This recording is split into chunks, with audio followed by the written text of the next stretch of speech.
Se você tem a sua religião, eu tenho a minha. O importante é que cada um tenha a sua, não é assim? É assim que as pessoas dizem. Então hoje nós chegamos no momento da pós-modernidade. Mas por quê? Esse é um ponto interessante.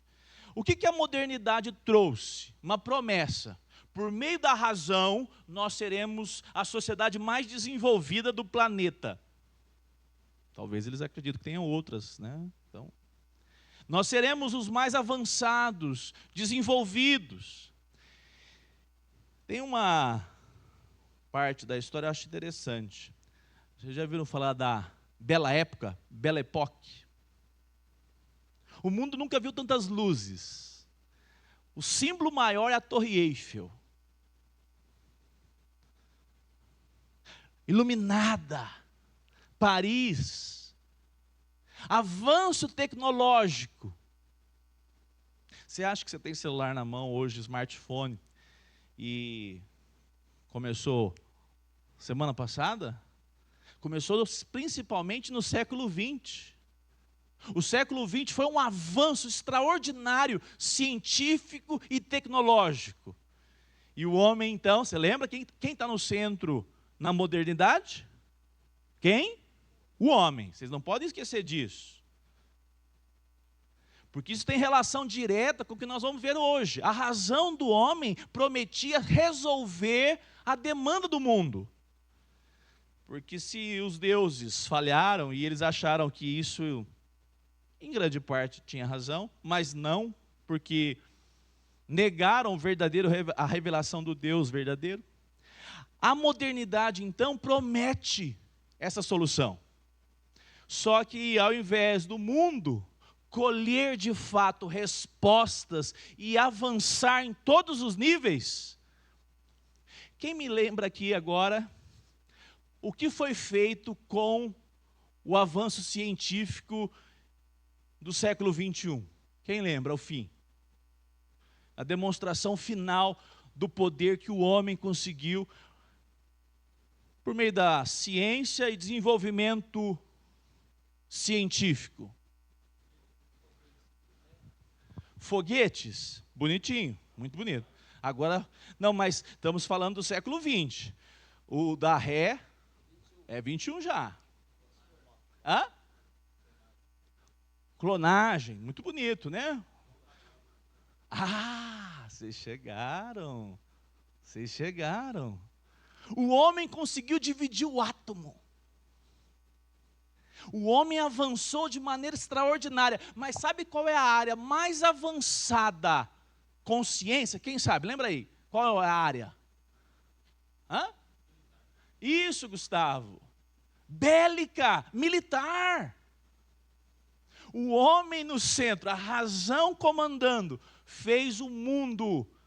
É a chamada corrida armamentista. Cada nação ficou preocupada.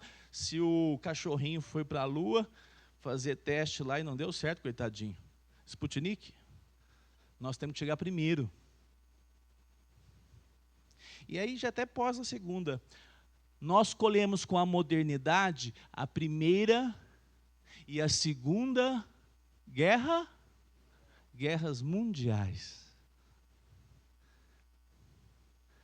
E houve então, presta bem atenção, raciocínio.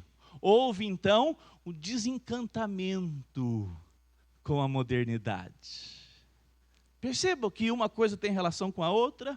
E quem entrou para suprir então a demanda da sociedade? Nós não queremos mais uma sociedade tão racional, porque ela faz uma bomba, despeja sobre uma cidade, a bomba nem chegou no chão, não é isso? Ela explodiu não sei quantos metros, e as pessoas foram, como que é o nome? Desintegradas. Tem a sombra lá, se aquilo ali é real, misericórdia, né? E é antes da IA aquilo lá. Agora imagine uma sociedade que depende então da razão do homem e conseguiu colher 2 guerras mundiais, porque não bastava uma, teve 2. Com isso, a sociedade ficou aberta para um preenchimento. E claro, nós estamos falando do mundo. O mundo nunca preenche com o evangelho. Nós temos que entender isso. Você vai dizer, agora o mundo está aberto para o evangelho. Olha como é que eles estão. Todo mundo é paz e amor. Você respeita como eu sou, e eu também respeito, e ninguém fala nada. Olha que mundo pacificado que nós estamos. A corrente que agora toma conta da pós-modernidade é o relativismo. Porque agora, ao invés de colocar somente a razão no centro, ela vai colocar as suas emoções.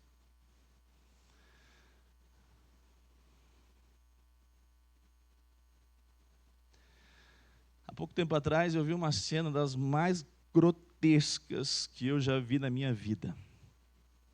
Graças a Deus não foi ao vivo. Mas vamos pensar aqui rapidamente, já que a gente está falando.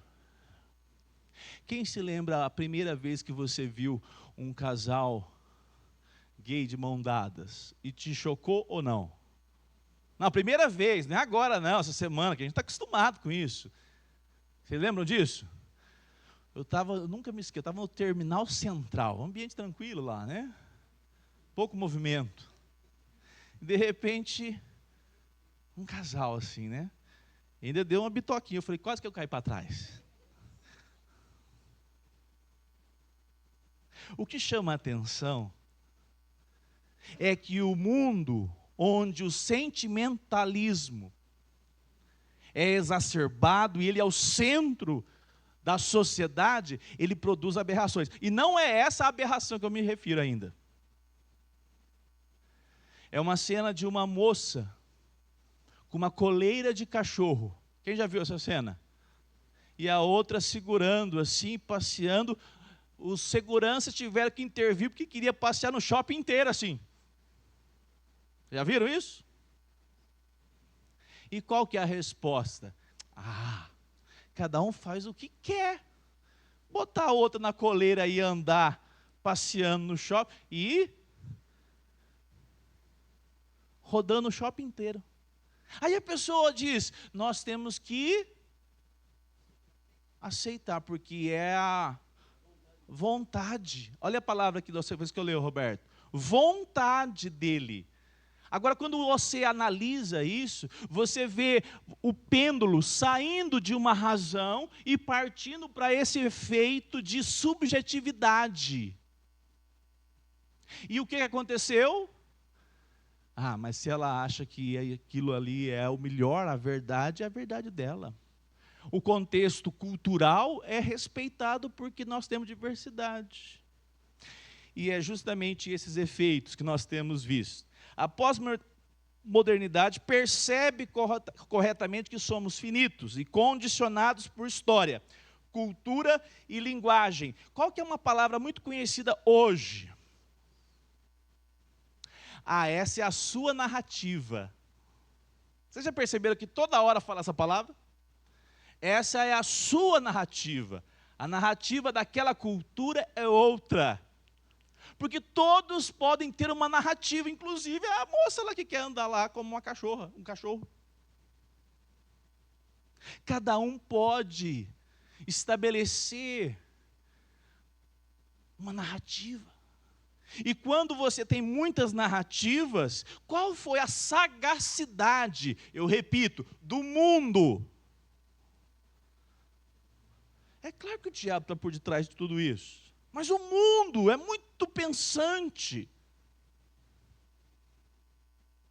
Quanto mais narrativas existem, mais difícil de se ouvir a verdade.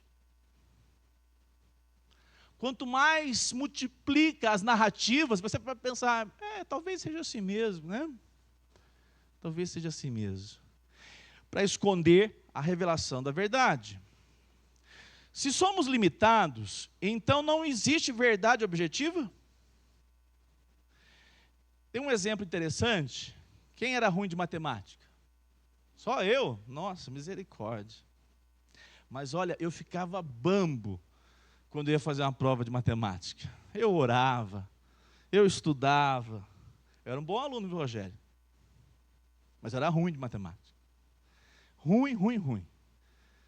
Agora, eu tirava um C, na época era a letra, né? Era o nome, conceito, né? E aí você tirava aquele Czinho e falava, nossa, eu esforcei tanto para tirar um C, né? Misericórdia. Era bem assim, mediano mesmo. Agora eu pergunto para vocês, por causa da minha incapacidade, da minha limitação, a matemática não é importante para a sociedade? O problema está na matemática ou está na minha pessoa? É claro. Então quer dizer que se eu não conheço toda a verdade, isso já me faz então alguém que pode criticar a verdade? Não. Isso mostra que falta condições em você em compreender toda a verdade.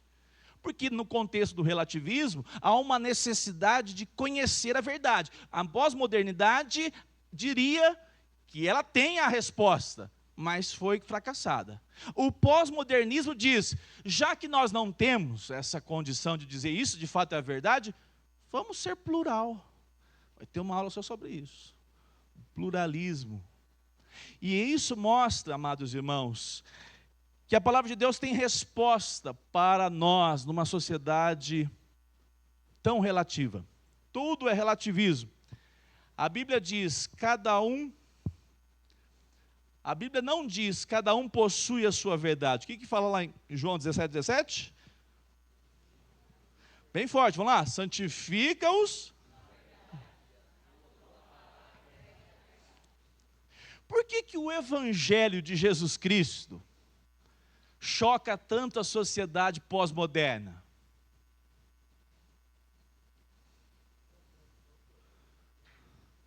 Confronto. O que mais?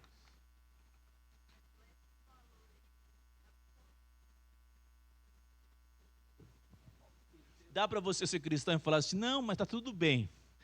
Você continua a vida promíscua, você continua não lutando contra os desvios morais e está tudo certo.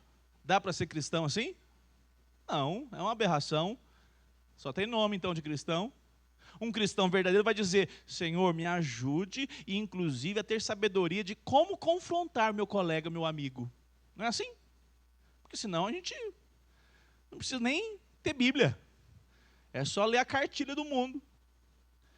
Mas o choque é porque nós temos então valores absolutos e que nós vamos dizer, a palavra de Deus é a resposta. O Senhor declarou, santifica-os na verdade. A tua palavra é a verdade. A verdade não é criada pelo homem. No relativismo, eu penso. Portanto, é verdade para mim. Eu penso assim. Você já percebeu? Como é fácil as pessoas dizerem, não, mas é porque eu penso assim. Você tem que me respeitar. E aqui um ponto importante para nós. No final vocês vão verem. É claro que nós respeitamos. É claro, respeito nós respeitamos. Mas nós não podemos e não queremos concordar. Gente, a gente vive uma sociedade que a cultura, como é que chama o nome politicamente correto? A cultura do politicamente correto é assim. Alessandra, você é de Bauru, Alessandra. Região boa, viu? Quem mora ali, aquela região, nasceu ali, gente iluminada. Nasci em Marília, tá, Valdo? Do lado, viu? Você torce para que time, Alessandra? Corinthians! Não é possível. Você foi avaliada ontem pelo conselho, Alessandra? Vamos rever tudo. Nós vivemos uma sociedade que não pode discordar de nada de alguém. Porque se você discordar, você já é polêmica. Não é assim que as pessoas estão estabelecendo hoje? Discurso de ódio. Mas eu só penso só isso que diferencia o meu pensamento normal, seu com o meu. Eu e você somos duas pessoas e torcemos para times diferentes.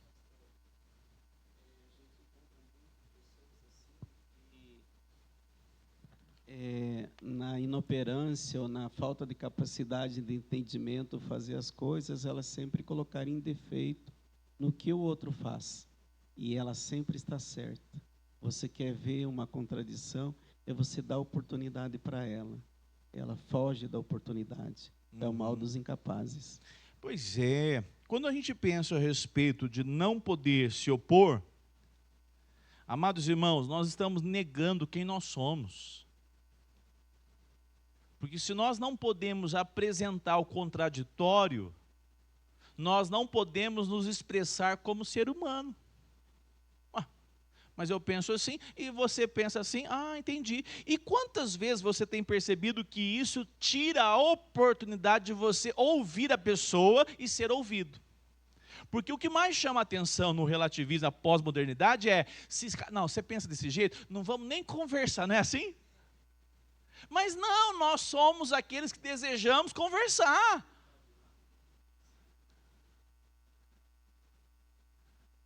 Se você é de um período onde você ouvia assim, não, porque a igreja é assim, pronto, acabou, tem que fazer desse jeito, tem que te informar que você foi mal discipulado.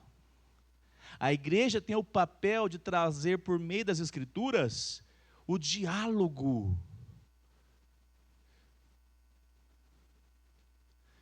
Você já comprou um negócio, não sei, vamos entrar no método moral não, tá? Você já comprou um negócio falsificado? Camisa do Corinthians, por exemplo. O Rogério compra direto. Mas é fácil para ele. Porque quando ele chega uma perto dela, ele fala assim, aquela lá da Alessandra é original mesmo. Deixa eu ficar até meio distante dela. Porque senão vai comparar. E olha que a réplica é boa, hein, Rogério? Você já teve alguma situação assim? Quem que tem que temer o confronto quando a verdade está com você? Quem tem que temer? O falso! O falso que tem que falar assim, eu estou aqui todo cheio de, pisando em ovos, 9 dedos. Essa expressão não é boa não, né? Por que, amados irmãos? Quem quer fugir do diálogo se nós temos... Quem é a verdade, amados irmãos? Percebe que quem quer correr do diálogo não somos nós, povo de Deus, que temos as Escrituras e temos o próprio Cristo. A sociedade tirou isso de nós, da nossa sociedade, não há diálogo. E isso faz com que, então, uma sociedade adoentada não permita ouvir o contraditório. E nós vamos falar o contraditório de maneira respeitosa, misericordiosa. Esse é o padrão cristão. Mas a sociedade não deseja isso, eles querem um post. Eles vão lá e colocam uma publicação. E aí, pronto. O assunto está ali só exposto com poucas palavras numa rede social. Porque não está preparada para conversar, né? Não está preparada. O que o Senhor Jesus disse em João 14:6? Vamos lá juntos? Eu sou a verdade, ninguém vem ao Pai. Ele não disse, eu conheço uma verdade. Ele disse, eu sou a verdade. Isso que choca. Você pode perceber que há movimentos para trazer para o Brasil tantas religiões. Elas passam na Globo.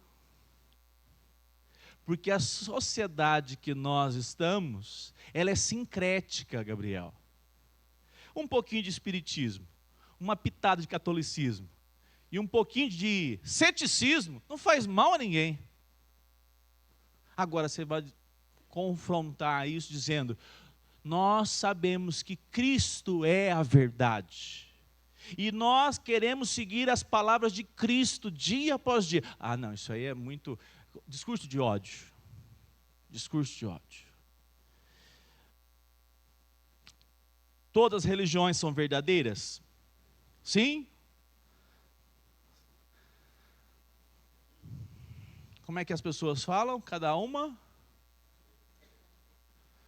Agora vamos tirar o sentimentalismo, a politicamente correto. Vamos usar só a mente, só a mente. É lógico, todas as religiões estão certas? É lógico.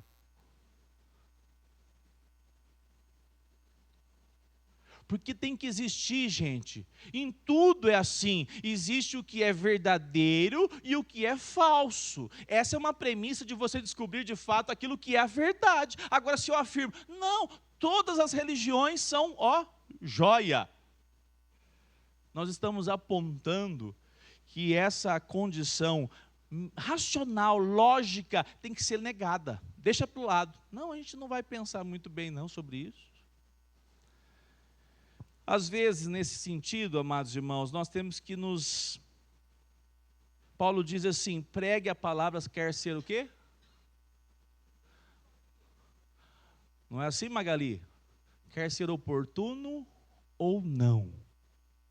Se você esperar, você trabalha com a pessoa, convive com a pessoa, se você esperar a oportunidade perfeitinha para falar de Cristo Jesus diante de alguns valores, nós nunca vamos falar. Por quê? Porque nós temos vivido um tempo onde deixa para lá. E o evangelho é confrontador. Ontem eu achei bonito. Um irmão disse, nós temos vivido o evangelho dentro da nossa casa. A minha irmã, ela vai ser impactada pela minha vida agora em Cristo. Porque até então eu não tinha uma convicção em Cristo Jesus. Ela não está aberta para poder, às vezes, vir à igreja, ter uma Bíblia, mas ela está aberta para eu dizer, olha, eu encontrei em Cristo Jesus a razão da minha vida. Isso faz bem demais ao meu coração, não poderia nada preencher. Você está ou não está confrontando essa pessoa? É claro que está. E esse é um ponto que nós devemos nos ater também, amados irmãos. Nós vivemos um tempo onde nós deixamos assim, deixa para depois. Mas isso pode ser muito perigoso, porque afinal de contas, talvez a gente não tenha tanto tempo com essa pessoa. Uma coisa não pode ser verdadeira e falsa simultaneamente no mesmo sentido e aspecto, ou seja, a palavra religião, qual que é o sentido, vocês lembram? Religar. Quem religa o homem a Deus? Buda. Se nós temos essa verdade tem que ser proclamada. É por isso que nós vivemos esse desafio tão grande nesse momento. E perceba, cada fase do mundo, da civilização, houve as suas especificidades. Por exemplo, Paulo teve que pregar no panteão grego ali, não foi isso? Qual foi a brecha que ele pegou para pregar Jesus Cristo? Um altar que não estava preenchido.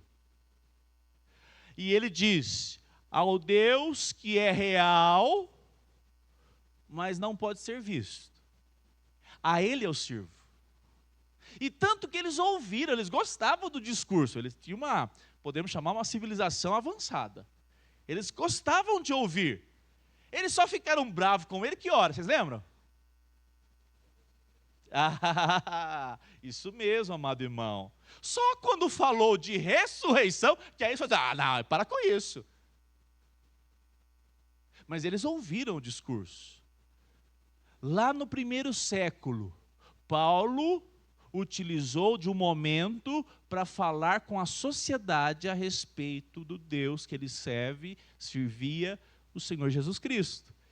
Essa realidade, ela vai percorrendo os séculos. E ele pregou, então, que Jesus Cristo é Senhor diante daqueles que adoravam Zeus, os filósofos, de maneira que tinha essa tentativa de chegar como aquele grupo de ter uma elevação, me fugiu o nome deles aqui, Paulo, a carta aos Coríntios, vou me lembrar, que ele poderia atingir uma condição, gnósticos. Esses gnósticos achavam assim, o conhecimento vai nos trazer uma condição espetacular. Beleza. O evangelho foi pregado contra essa sociedade, essa geração. Aí veio então a modernidade. Agora o mundo está perdido, porque antes acreditava em Zeus. A filosofia era um Deus. E agora é a razão que é um Deus. Então, está difícil de pregar o evangelho. Aí chegou a pós-modernidade. Agora são os sentimentos, é a verdade subjetiva. Perceba que se nós não enfrentarmos a sociedade e as filosofias e ideologias, nós nunca vamos pregar o evangelho do Senhor Jesus. Nunca vamos pregar. Porque nós estamos num mundo onde, de fato, ele se opõe à verdade e à verdade de Deus. Tem uma frase, não sei quem falou, toda a verdade é a verdade de Deus. Bonito isso. Porque diante da verdade, as falsas filosofias, ideologias, elas caem. O relativismo é autodestrutivo. Não existe verdade absoluta. Pergunte, essa afirmação é absolutamente verdadeira? Se for absolutamente verdadeira, não, então existe pelo menos uma verdade absoluta. Olha só, não existe verdade absoluta. Como é que pode não existir, meu irmão? Como é que pode, fulano? Tem que ter. Eu me lembrei da aula do Felipe, onde a pessoa diz o ceticismo. Não, porque não dá para crer. A gente vê o reflexo das coisas criadas, ou melhor, que existem, mas nós não conseguimos crer. A pergunta é sempre assim, e se existir? Como é que vai ser você se deparar com o Criador um dia? É claro que nós precisamos da revelação pela ação do Espírito Santo. Mas você pode utilizar de argumentos lógicos, dizendo, mas e se existir? Tanto é que eu pelo menos não conheço tantos, a gente conhece muito pela internet, gente assim, agnósticas, né? A gente conversa mais com os agnósticos. O que eu quero dizer é o seguinte, essas pessoas, elas têm o entendimento que existe Deus Criador. Na sociedade que nós estamos aqui, em Uberlândia, Brasil, nós somos uma sociedade que crê. Poucos são aqueles que dizem, não existe nada. Mas presta bem atenção, um detalhe interessante. Quando isso é afirmado, que Deus não existe, há um vácuo. Como é que as pessoas hoje preencheram? Dizendo assim, não, eu creio que existe um Deus, mas não esse Deus conforme a Bíblia. Não é assim que elas respondem? Elas preenchem a presença do universo, de tudo que foi criado, por meio de uma afirmação, dizendo, não, eu creio em Deus. Não Deus assim. Porque aí eles falam assim, a Bíblia foi escrita por homens, né? Não é assim que eles respondem? Então a grande questão é, existe uma expectativa de revelação da verdade. E essa relação é interessante, porque quando o Evangelho abre o nosso coração e abre o nosso entendimento, nós percebemos o quanto a lógica corrobora para nós compreendermos a verdade de Deus. E tudo pela ação do Espírito Santo sobre as nossas vidas. Viva a sua verdade. Se a verdade é aquilo que cada indivíduo determina, o desejo pode substituir a realidade. Eu desejo algo, portanto, isso é verdadeiro. Eu sinto algo, portanto, isso define a realidade. O sentimento define a verdade, meus irmãos?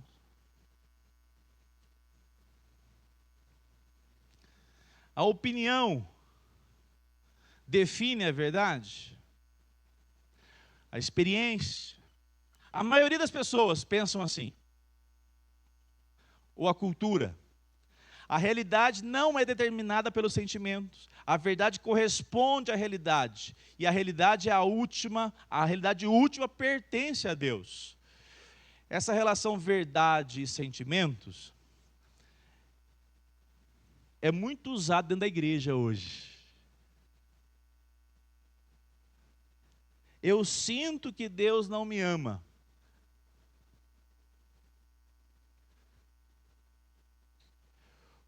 O sentimento da pessoa pode ser verdadeiro? O sentimento dela pode. Ela fala, não, eu sinto que Deus não me ama. Isso define que Deus não é amor? Não. Mas exemplo, nós vivemos um tempo hoje que a relação de sentir é tão importante. Por que você chama as pessoas para ir à igreja e ela diz assim, eu fui na igreja e foi tão bom. Olha, eu saí de lá assim. Renovado é uma palavra nossa. Eu saí de lá leve. E eu senti um arrepio na hora que falou. Não falou não, na hora que deu aquele acorde do violão, no violão, na guitarra. Nós temos vivido hoje, dentro das igrejas evangélicas, esse aflorar do sentimentalismo, porque essa é a leitura da sociedade. Se você não viver uma experiência aqui hoje, o dia não valeu. Deus talvez não tenha falado no meu coração. E essa é uma relação onde essa subjetividade, ela rouba as afirmações categóricas das Escrituras. Abra sua Bíblia em Romanos 8:38. Eu pergunto para você, um coração encharcado de pecado, precisa de quê para experimentar paz? Isso, Cristo, amém? Vocês entenderam a minha pergunta? Um coração encharcado de pecado, uma vida, precisa de quê para experimentar paz? Cristo Jesus, amém? Aí o que ele faz com a vida dessa pessoa? Transforma, amém. Tá bom. Então depois que você já está caminhando com Cristo Jesus, e você, por exemplo, vai para um culto, dia do Senhor, mas você passou a semana sem orar, você não abriu a Bíblia durante a semana, brigou com o vizinho no sábado, com a esposa no sábado à noite, e domingo de manhã vem para a igreja. E você precisa do quê para experimentar dessa paz que Cristo dá? O que precisa? De Cristo, arrependimento dos nossos. Grande parte desses sentimentos que são buscados em, tem que ser uma coisa extraordinária, é porque não tem, na realidade, a liturgia basilar da vida de um cristão. Senhor, perdoe as minhas faltas. Faça com que eu enxergue a tua graça sobre a minha vida. O Senhor me cerca com tantas bênçãos. Como é que eu posso hoje, num dia como esse, não louvá-lo, não engrandecê-lo?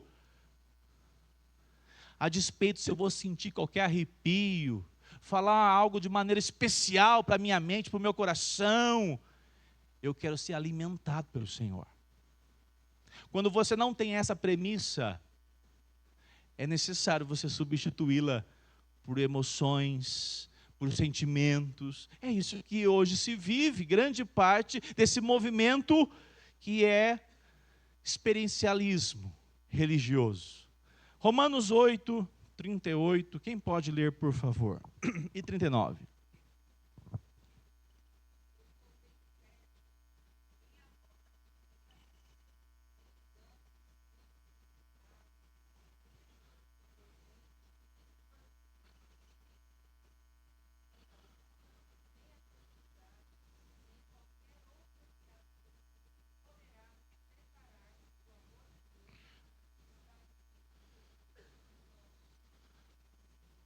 Entre você sentir, entre você não experimentar, e você saber que a palavra de Deus diz que ela nos ama, nós devemos ficar com a palavra do Senhor.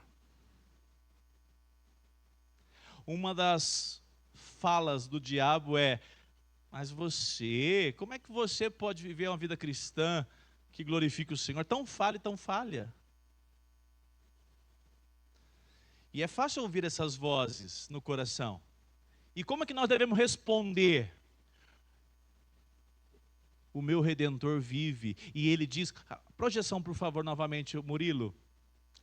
Eu estou certo, bem certo, que nada pode me separar do amor de Deus, inclusive as minhas limitações e falhas. A palavra de Deus no mundo relativista não é a palavra de Deus, ela é o quê? Ela contém. Ela contém a palavra de Deus, porque juntamente com a palavra de Deus, eu tenho que experimentar alguma coisa nesse dia, para poder de fato voltar para casa e falar assim: nossa, que bênção que foi o domingo na presença de Deus. Quando ela contém, quer dizer que outras coisas complementam. Quando ela é a palavra de Deus, nós estamos fechando qualquer possibilidade, até mesmo as nossas emoções. Fala, Roberta, amada irmã.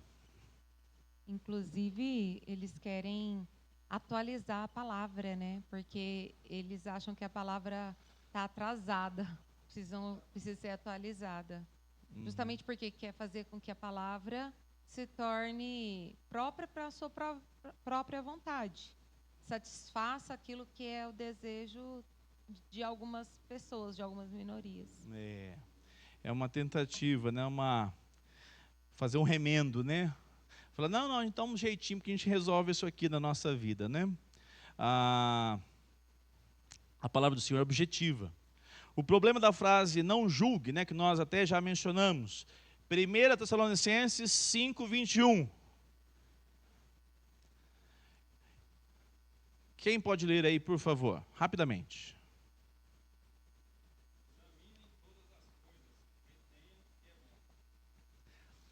Irmãos, nós temos que examinar. Nós, antes de apresentarmos a palavra do Senhor, a verdade do Evangelho, nós temos que examinar. Por exemplo, cadê a Jaque ainda não conseguiu inaugurar uma ONG para os animais? Patinhas, qual é o nome da ONG? Do amor. Eu pergunto para vocês, um movimento que coloca o cachorro acima de qualquer coisa na sociedade, tem lado bom ou não? Não, um lado bom no movimento, tem ou não? Tem. Entre pegar menino que amarra cachorro por corda e joga no rio, e graças a Deus não acontece mais hoje isso. Antigamente acontecia aos gatos, né? Maldades contra os animais. Nós temos uma sociedade que hoje não tolera essas coisas, sim ou não? É sim, é claro. Agora, presta bem atenção que interessante. Nós podemos, como cristãos inclusive, nós podemos inclusive fazer parte, nos envolver, ajudar de alguma maneira. Mas há uma demanda que as pessoas vão preencher com a ONG, uma tentativa de preencher o coração. Lembra que o homem é um ser que adora, ele é litúrgico, ele vai colocar o cachorro, a ONG acima da palavra de Deus. E nós podemos ter um diálogo com essas pessoas. É onde entra o papel de nós examinarmos tudo. Examinarmos para falar assim, peraí, interessante isso. Você começa um diálogo. Irmãos, nós estamos falando sobre esse assunto aqui, porque esse assunto aqui tem que desembocar para diálogos dentro das nossas famílias. Se não desembocar, por exemplo, o menino fala assim, isso é interessante, meu filho, é bom, legal, junto os meninos, mas tem um detalhe. Assim, assim, assim, isso fere a palavra de Deus. Não, isso aqui tudo é bom, mas só não podemos inverter os valores. Você precisa entender que tudo isso que nós estamos sofrendo de informações é para que nós tenhamos uma condição de diálogo com a nossa família dentro da igreja. Para nós caminharmos para o final, nós não devemos responder esse mundo com arrogância. Nós devemos ter humildade e dizer que Deus sabe de tudo. E nós conhecemos verdadeiramente aquilo que Ele revelou. É um princípio importante para nós. A verdade absoluta pertence a Deus. Nós nunca estamos na posição de dizer, não, eu conheço, eu sou a verdade. Não, quem é a verdade é Cristo, o Evangelho. E quando eu apresento o Evangelho do Senhor Jesus, eu devo apresentá-lo com toda a humildade. E eu repito, irmãos, em qual contexto você pode ser inserido para levar o Evangelho de Cristo Jesus? Não é fácil. Você vai jogar a bola lá, é só xingamento, você está assim, não, eu sou Jesus, eu sou de Jesus. Talvez devido à persistência de um testemunho, de nunca reclamar, de nunca xingar de volta, né? Porque contexto de esporte é assim. Talvez seja uma oportunidade de alguém dizer assim, ô fulano, você pensa como assim sobre isso? Te pergunte a respeito da sua fé. Uma das coisas que nós não podemos, como cristãos evangélicos do século 21, é estar fechados para poder, eu não quero nem aproximar para poder te ouvir. Isso é pecaminoso diante do mundo caído que necessita ser redimido da redenção do Senhor. Para nós então orarmos, nós não podemos terminar sem ler esses 2 versículos. 1 de Pedro 3,15. Conhecer, como podemos vencer essa enxurrada de tanta coisa, de tantas subjetividades. Conhecer profundamente a palavra do Senhor. Isso aqui vamos falar de cor. Toda a Escritura é inspirada por Deus e útil para o quê? O ensino, a correção e a educação na justiça, a fim de preparar o homem de Deus, aperfeiçoá-lo para a boa obra. Para toda boa obra. Se nós não tivermos conhecimento bíblico, é por isso que tem crente que foge de qualquer tipo de testemunho de Jeová, adventista. Ele não conhece nem o que ele crê. Imagina ele poder dialogar. Não tem conhecimento nem para ele. E aí passa vergonha mesmo. Não tem conhecimento da palavra. Renovar a mente. Romanos 12:2. Transformai-vos. Olha lá. Romanos 12:2, transformai-vos pela renovação do vosso entendimento, da nossa mente. A nossa mente precisa ser confrontada pela palavra de Deus. Existem ideologias o tempo todo na televisão, na Netflix, nos filmes, na conversa. E quando nós somos confrontados pela palavra, ela transforma a nossa maneira de enxergar. 12:2. Não vivam conforme os padrões do mundo, mas transformem-se pela renovação da mente. 1 de Pedro 3,15, quem pode ler?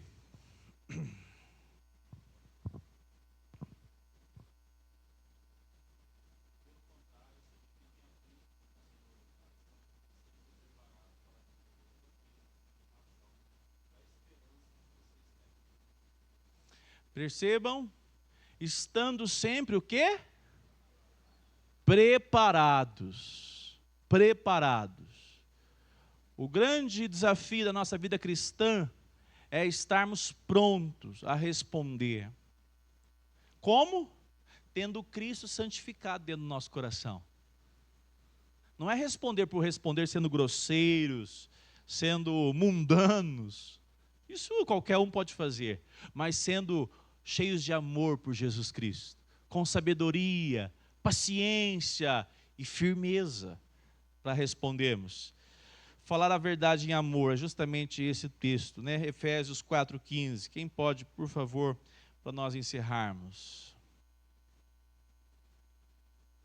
Efésios 4,15.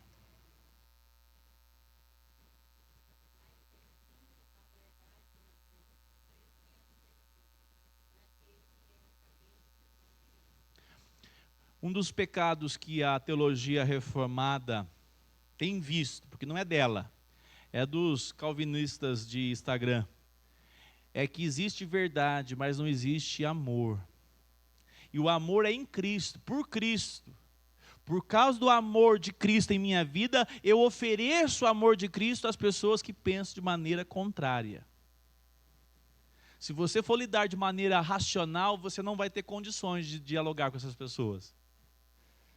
Mas por causa de Cristo, nós devemos falar: Senhor, encha-me do teu amor, para que eu tenha misericórdia, paciência. Para quê? Para que eu possa crescer em tudo naquele que é o cabeça. Essa frase aqui eu gostei dela. Verdade sem amor, arrogância. Amor sem verdade, sentimentalismo. Nós não podemos abrir mão de dizer o que a palavra do Senhor diz. Mas nós também devemos ter essa humildade. Em amor, em misericórdia, em uma postura que glorifique o nome do Senhor Jesus. Nós vamos encerrar orando ao Senhor. A grande batalha da nossa época não é apenas sobre os comportamentos. É uma batalha sobre quem tem autoridade para definir a realidade. O relativismo diz o indivíduo. A cultura responde à sociedade. E a pós-modernidade responde: não existe uma verdade universal. Mas nós temos a resposta. A palavra do Senhor deixa claro isso para nós. Deus é a verdade, Jesus Cristo é a verdade. Conhecereis a verdade, e a verdade vos libertará. Cristo Jesus é a verdade de Deus.